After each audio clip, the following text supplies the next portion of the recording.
প্রিয় দিনী ভাই ও বোনেরা, আপনারা যদি এই দোয়াটি প্রত্যেক নামাজের পরে একটিবার করে পড়তে পারেন তাহলে অবশ্যই আল্লাহ তাআলা আপনাদের নামাজকে কবুল করে নেবেন, আপনাদের দোয়াকে কবুল করে নেবেন।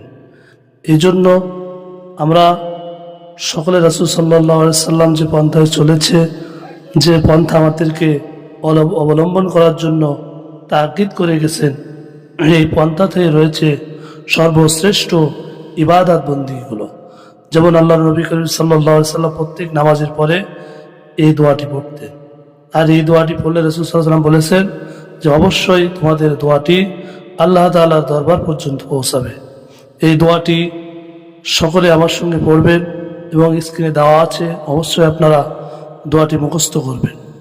দোয়াটি সকলে পড়ুন। আল্লাহুম্মা আইন্নি আলা যিকরিকা ওয়া শুকরিকা ওয়া হুসনি ইবাদিকা।